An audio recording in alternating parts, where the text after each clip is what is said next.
हाल ही में शकुंतला के दोनों बेटों की एक साथ शादी हुई थी, तो सभी लोग खाना खा रहे होते हैं कि गरीब बहू अनामिका के डाइनिंग टेबल की कुर्सी पीछे करने पर शकुंतला चिल्ला पड़ती है।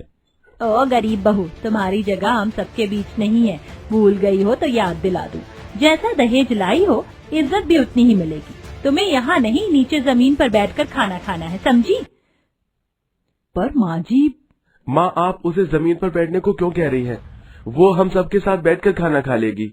चुप कर। तू, तेरे पिताजी के जाने के बाद इस घर की मुखिया मैं हूँ। अभी तो मेरा राज चलेगा और भूल मत, तेरे पिताजी अपने गरीब दोस्त के चक्कर में इस गरीब लड़की को तेरे पल्ले बांध कर गए हैं। अगर उनकी आखिरी इच्छा नहीं होती तो इस शादी की, तो मैं ये कभी नहीं होने देती। ऊपर से दहेज भी जरा सा लेकर आई है तो इसकी इज्जत तो ऐसे ही होगी। तो चुपचाप अपना खाना खा। शकुंतला की कही बात घर वालों के लिए पत्थर की लकीर होती है, जिसे सबको मानना ही होता है, और बहू भी जमीन पर बैठकर खाना खाने लगती है। ये देख अमीर बहू शेफाली मंद मंद मुस्कुराती है। अरे वाह, मैं जो चाहती थी वही हुआ। दिवाली से पहले ही बम पटाखे फूटेंगे यहाँ तो आए दिन। खाना खाकर सब अपने अपने कमरे में चले जाते हैं। राजेंद्र अनामिका के आंसू पोंछता है। तुम परेशान मत हो अनामिका, धीरे धीरे माँ मान जाएगी। आप चिंता मत कीजिए, मैं ठीक हूँ। तभी अचानक से सास आ जाती है। पति को आंसू टपकाकर दिखा दिए हो तो कल की रसोई में दोनों बहू को खाना बनाना है। मेहमान आने वाले हैं तो तू ही बना देना, समझी? क्या बनाना है ये सब मैं कल सुबह बता दूंगी। जी माँ जी। अगले दिन अनामिका 4 बजे उठकर घर की धुलाई सफाई करती है और सास के बताए बहुत सारे खाने को उसे बनाना पड़ता है। तभी अमीर बहू आकर कढ़ाई की कड़छी को चलाती है। खाने की खुशबू तो अच्छी आ रही है जेठानी। ये हलवा है ना, लाओ आप ड्राई फ्रूट्स काट कर दो, मैं इसमें ऊपर से डाल देती हूँ। अनामिका ड्राई फ्रूट्स काटकर शेफाली को देती है और वो हलवे में डाल देती है। तभी सास आकर, बहू कितना काम करेगी, मेहमान आने वाले हैं। जा, मैंने तेरे कमरे में एक महंगी सी साड़ी रख दी है, उसको पहन ले और ब्यूटी पार्लर चली जा। वहाँ पर तेरी अपॉइंटमेंट है, बहुत अच्छे से मेकअप करवा कर आना।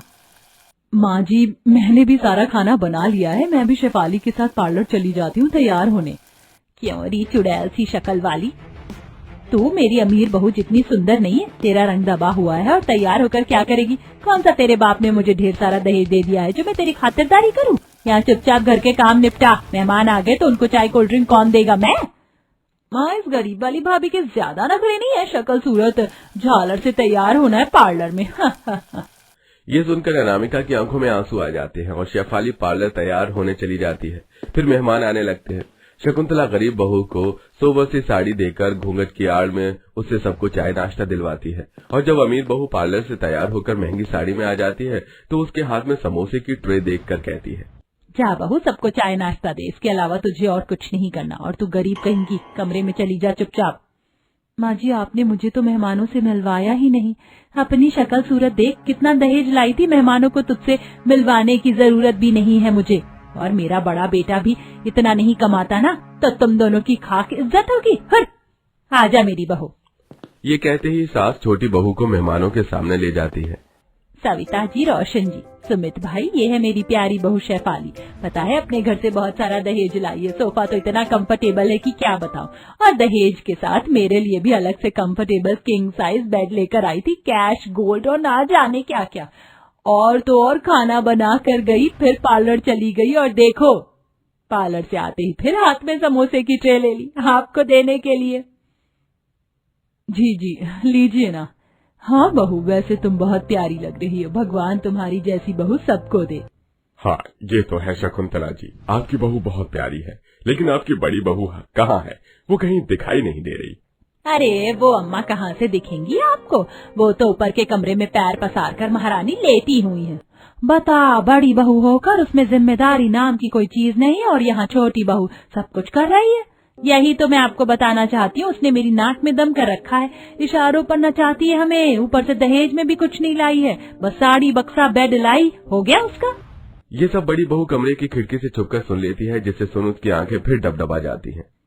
कब से मैं माँ जी को मनाने की कोशिश करी, पर शायद वो मेरे दहेज से खुश नहीं है, और सारी तैयारी मैंने की। माँ जी ने सब कुछ देवरानी जी के नाम से कहलवा दिया। अनामिका पार्टी में हुई नाइंसाफी के बारे में अपने पति राजेंद्र को बताती है। तुम परेशान मत हो अनामिका, मैं इतनी मेहनत करूंगा कि मेरी प्रमोशन हो जाएगी और पैसे होने पर हम इस घर को छोड़ देंगे। क्योंकि हम दहेज की वजह से माँ तुम्हें कभी इज्जत नहीं देगी, और मेरे साथ भी वो यही करती है, इसलिए हम घर छोड़ देंगे। वैसे भी उन्हें अपनी छोटी बहू और छोटा बेटा ही। ठीक है, हम चले जाएंगे। वक्त गुजरता है। शकुंतला अमीर बहू को बहुत प्यार करती है और अनामिका से पूरे घर का काम करवाकर उस पर अत्याचार करती थी। दूसरी तरफ दिन रात राजेंद्र अपनी मीटिंग और प्रेजेंटेशन में काम करता है। वहीं नंद प्रिया भी कम नहीं थी, मनपसंद चीज बनवाकर अनामिका को परेशान करती है। शेफाली के भी भाव बदल रहे थे। वो कभी कभी अपनी नंद और सास को भी सुना दिया करती थी।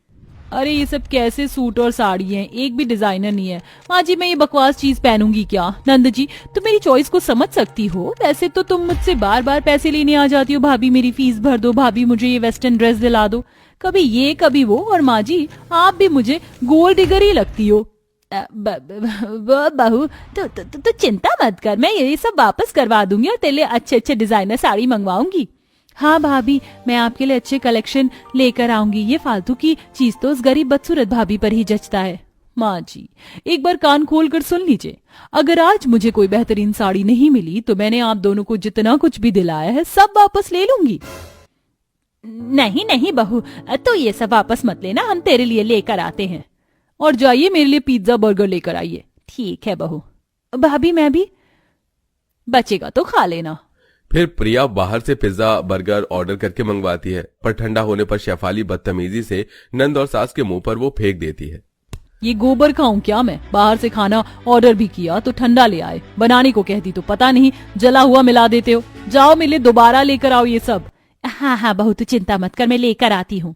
तभी प्रिया अनामिका से कहती है, यहाँ रसोई में क्या करी हो? जाओ शेफाली भाभी के लिए बाहर पिज्जा हाउस से गरम गरम पिज्जा लेकर आओ।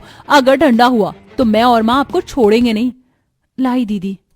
अनामिका उन सब की बात मानकर घर के सारे काम करती थी और पिज्जा भी लेकर आ जाती है, जिसे बड़े ठाट से अमीर बहू खाती है। कुछ दिनों में राजेंद्र का प्रमोशन हो जाता है और वो अनामिका को बहुत महंगी साड़ी और ज्वेलरी दिलाता है।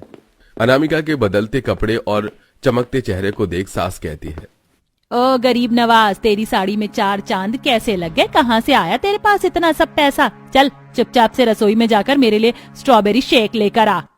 बस माँ जी अब और नहीं। देखिए मेरे पति का प्रमोशन हो गया है।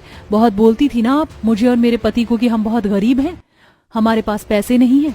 मैं भी गरीब घर से आई हूँ, कम दहेज लाई हूँ। चिंता मत कीजिए, अब हम यहाँ से हमेशा के लिए चले जाएंगे। मुझे आपकी गुलामी नहीं करनी पड़ेगी यहाँ पर। और जेठानी जी की दहेज की मिक्सी और बाकी चीज छूने को मना है मुझे, तो मैं आपको स्ट्रॉबेरी शेक बनाकर पिला भी नहीं सकती। हाँ लेकिन सिलबट्टे पर चटनी पीसनी आती है। चटनी खाना चाहती हो तो बताओ। अरे अरे मेरी जुबान फिसल गई। आजा मेरी प्यारी बहू, मेरे बेटे का प्रमोशन सिर्फ तेरी वजह से हुआ है क्योंकि तू उसकी जिंदगी में। अच्छा तेरा सेट अच्छा लग रहा है, ये मुझे दे दे। बिल्कुल नहीं माँ जी, वैसे भी आप ही कह रही थी जितना कम दहेज उतनी कम इज्जत। अब मुझे आपसे अपनी इज्जत करवानी है तो थोड़ा अमीर तो मुझे भी होना होगा देवरानी की तरह। ये कहकर अनामिका वहां से चली जाती है और ये बात सुनकर शेफाली बहू सास और नंद पर टॉर्चर करने लगती है। उन दोनों से खाना बनवाती है। एक हफ्ते बाद राजेंद्र और अनामिका बैग लेकर घर छोड़ रहे होते हैं, तब हाथ जोड़ती हुई प्रिया और शकुंतला कहते हैं, भैया भाभी प्लीज प्लीज आप दोनों इस घर को छोड़कर मत जाइए। शेफाली भाभी हमारे साथ अच्छा बर्ताव नहीं करती हैं। भैया भाभी आप बहुत अच्छे हैं, अब से हम कुछ भी ऐसा वैसा नहीं करेंगे। हाँ राजेंद्र बेटा, अनामिका बहू तुम दोनों कहीं मत जाओ, मुझे अपनी गलती का पछतावा है। नहीं माँ, आज हम पर 4 पैसे क्या आ गए तो आपको अपनी गलती का पछतावा है? कल को मैं फिर से गरीब हो जाऊंगा, क्या गारंटी है कि आप मेरे और अनामिका के साथ वापस ऐसा न करें? इसलिए हम यहाँ से चले जाएंगे। हाँ माँ जी, वैसे भी आपका मूल मंत्र है जैसा दहेज वैसी इज्जत, तो इस हिसाब से मैं यहाँ रहकर क्या करूंगी। चलिए राजेंद्र जी। ये कहकर बड़े बेटे बहू हमेशा के लिए उस घर को छोड़कर चले जाते हैं और अपने नए घर में खुशी खुशी रहने लगते हैं।